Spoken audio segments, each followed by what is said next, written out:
नमस्कार मंडळी, माझ्या यूट्यूब चॅनलमध्ये म्हणजेच आपल्या यश अँड मॉम चॅनलमध्ये माझ्या सगळ्या यूट्यूब फॅमिलीचं अगदी मनापासून स्वागत करते। तर आज आपण इथे ढोमा फिश करी आणि ढोमा फिश फ्रायची रेसिपी बघतोय। तर त्यासाठी बघा इथे मी ढोमा फिश कट करून साफ करून आणलेला होता। पहिलं तर आपल्याला हा 2 ते 3 पाण्याने अगदी स्वच्छ धुवून घ्यायचा आहे। इथे धुवून घेतलेला आहे। आता नेहमी आपण ढोमा फिश जेव्हा खरेदी करतो तर त्यावेळी बघा आपल्याला पांढरा बघूनच घ्यायचा आहे, लाल असेल तर घ्यायचा नाही। तर आता इथे मॅरिनेशन करतोय आपण। तर त्यासाठी इथे बघा अर्धा चमचा मी हळद घातली आहे आणि इथे अर्धा चमचाच मी मिरची पावडर घातलेली आहे। चवीनुसार मीठ घातलेलं आहे। अर्धा चमचा गरम मसाला घालायचा आहे आणि आपल्याला याच्यावरती बघा एक लिंबू पिळून घेतला तरी चालेल किंवा अर्धा पिळला तरी चालेल। जास्त रस असेल तर तुम्ही इथे अर्धा सुद्धा खूप होऊन जातो। अर्धा पिळून घेतलेला आहे मी इथे लिंबू, कारण या लिंबूमध्ये बघा खूप सारा रस आहे। आणि आता हे छान असं आपल्याला मॅरिनेट करून घ्यायचे आहे मच्छी। तर इथे लिंबू पिळून घेते मी पूर्ण।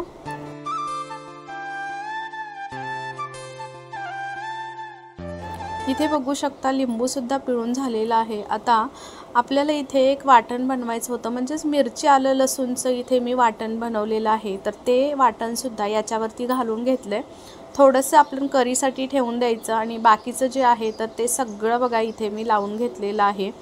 छान या पद्धतीनं लावून घ्यायचं आणि सगळे एकजीव सगळा मसाला फिशला लागला की त्याच्यानंतर आपल्याला एक अर्धा तासासाठी ही फिश मॅरिनेशनसाठी ठेवून द्यायची आहे। तोपर्यंत आपण पुढची तयारी करूया। इथे एका डिशमध्ये बघा इथे रवा घेतलेला आहे, बारीक रवा मी, आणि पाव कप बारीक रवा आणि पाव कप इथे तांदळाचं पीठ घेतलं आहे। त्याच्यामध्येच बघा आपल्याला हळद घालायची आहे। अर्धा चमचा हळद घातली आहे आणि इथे 1 ते 1.5 चमचा मी इथे मिरची पावडर घातलेली आहे आणि त्याच्यानंतर चवीनुसार मीठ घालायचं आहे। आपण पहिलं पण मच्छीला मॅरिनेशनच्या वेळी लावलेलं आहे मीठ, त्यानुसारच आपल्याला इथे मीठ अंदाजानेच वापरायचं आहे। इकडे पॅनमध्ये तेल गरम करायला ठेवलेलं आहे। तेलसुद्धा छान गरम होतं आहे। इकडे बघू शकता तोपर्यंत आपली मच्छीसुद्धा अर्धा तासानंतर छान मॅरिनेट झालेली आहे। आता आपण छान पद्धतीने मिक्स करून घेतलेलं जे रवा आणि तांदळाच्या पिठाचं मिश्रण आहे तर त्यामध्ये आपल्याला ही मच्छी बघा या पद्धतीनं कोट करून घ्यायची आहे। अगदी हलक्या हातानं कोट करायचे। पटकन आणि अगदी घाई गडबडीच्या वेळी होणारी छान रेसिपी आहे ही। जास्तीची झंझट न करता अगदी पटकन ही फिश फ्राय होऊन जाते बघा। इथे आपण शालो फ्राय करून घेऊया। तेल छान असं कडकडीत गरम झालं की त्याच्यामध्ये बघा ही फिश आपल्याला ढोमा फिश ठेवून घ्यायची आहे। या पद्धतीनं छान अगदी खरपूस भाजून घ्यायचे मीडियम फ्लेमवरती। गॅस थोडासा कमी म्हणजेच मीडियम करायचा, हाय फ्लेमवरती पहिली ठेवून घ्यायची। त्याच्यानंतर मीडियम गॅसवरती आपल्याला छान खरपूस होईपर्यंत अगदी भाजून घ्यायची, म्हणजे अगदी शेवटपर्यंत। कोटिंगसुद्धा छान राहतं बघा त्याचं आणि खरखरीत अगदी मस्त कुरकुरीत लागते शेवटपर्यंत। आता इथे तुम्ही म्हणाल की आपण अगदी जे कोटिंग रवा आणि तांदळाचं बनवलं होतं तर ते सुकं होतं, तरीसुद्धा बघा आपण जी पहिली मॅरिनेट केलेली होती त्यावेळी छान असं ओलसर मच्छी होती, त्यामुळे छान आपली कोट होते। आणि इथे बघू शकता जास्तीचं म्हणजे रवा आणि तांदळाचं जे कोटिंग आहे ते सुद्धा तेलामध्ये सुटत नाही। या पद्धतीने बघा दुसरी बॅचसुद्धा मी इथे तळून घेते। तळताना हाय फ्लेमवरती आणि नंतर मीडियम फ्लेमवरती इथे तळून घेतलेली आहे। ही सुद्धा या पद्धतीनं काढून घेऊया। अगदी पटकन मच्छी फ्राय होते, जास्त वेळ लागत नाही। आता आपली इथे सगळी मच्छी फ्राय झालेली आहे। आता ही साईडला ठेवून देऊया आणि आपण पटकन इथे करीची तयारी करून घेऊया। तर त्यासाठी बघा इथे मी थोडंसं अजून मी आलं लसूण मिरचीचं वाटण होतं ते करीसाठी बाजूला काढून ठेवलं आहे आणि या मिक्सरच्या भांड्यामध्ये थोडं आहे त्याच्यामध्येच आपल्याला ओला नारळ मी इथे फोडून घेतलेला आहे आणि ओलं खोबरंच आपल्याला वापरायचं आहे इथे। तर ओलं खोबरं मी वापरते बघा। आता इथे मी पाव कप ओलं खोबरं वापरलेलं आहे, छान कट करून बारीक घेतलं आहे। त्याच्यानंतर त्याच्यामध्ये मिरची घातलेली आहे बघा आणि आलं किंवा लसूणची पेस्ट आपण पहिलीच वापरली आहे, त्यामुळे आता बाकीचं काही घालायची गरज नाही. मिरची घातली एक, त्याच्यानंतर भरपूर सारी कोथिंबीर आणि पाणी घालून छान मिश्रण वाटून घेतलेलं आहे अगदी स्मूथ. आता करीची तयारी करूया. आपल्याला कढई ठेवून घ्यायची आहे. त्याच्यानंतर तेल घातलं आहे मी 1 ते 1.5 पळी. त्याच्यामध्ये जिरे घातले. जिरे छान फुलले की नंतर कांदा कट करून घातलेला आहे मीडियम साईजचा. इथे तुम्ही 2 कांदेसुद्धा वापरू शकता, अगदी छान होते करी. त्याच्यानंतर इथे 1 ते 1.5 मीडियम साईजचा टोमॅटो कट करून घेतला आहे बारीक, तो घालून घेतलेला आहे.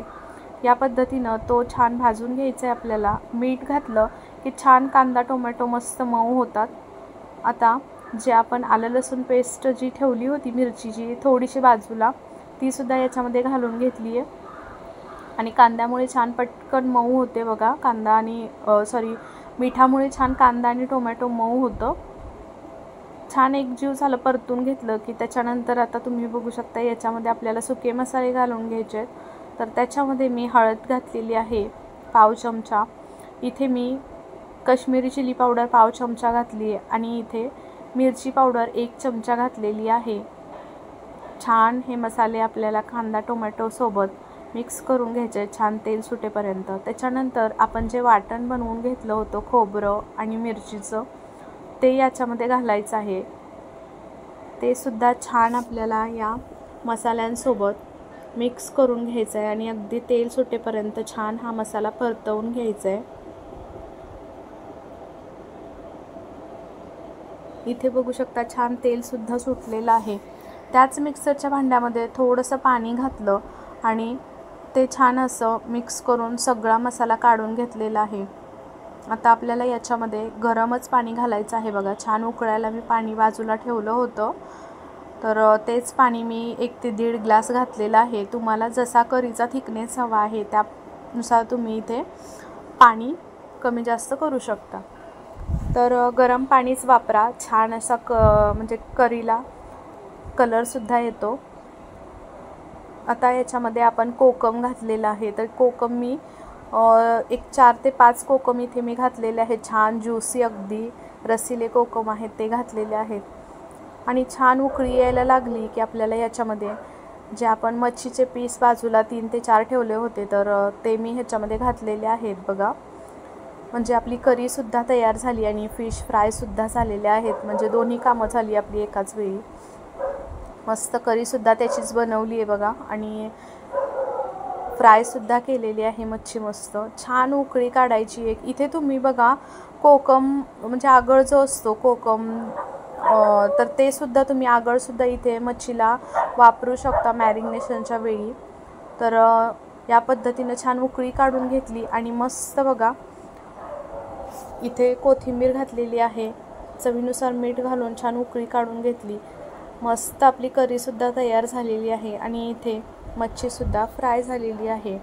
तर तुम्हाला ही रेसिपी आता आपण गॅस बंद करून देऊया. अगदी जवळूनसुद्धा दाखवते. मस्त छान उकळायला लागलेली आहे.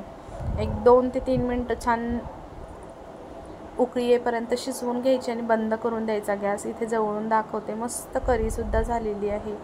कलरसुद्धा छान आलेला आहे. तुम्हाला ही फिश फ्राय आणि फिश करीची रेसिपी कशी वाटली, ढोमा फिश फ्रायची, नक्की कमेंटमध्ये सांगा. आवडली असेल तर नक्की व्हिडिओला लाईक करा. चॅनलला सबस्क्राईब करून त्याच्या पुढील बेल घंटीसुद्धा वाजवा, म्हणजे माझे छान छान व्हिडिओ तुम्हाला रोज पाहायला भेटतील. आशा करते आजची रेसिपी आवडली असेल तर नक्की कमेंट करून सांगायला अजिबात विसरू नका. चला उद्या पुन्हा भेटू अशा छान रेसिपीसोबत. तोपर्यंत बाय बाय.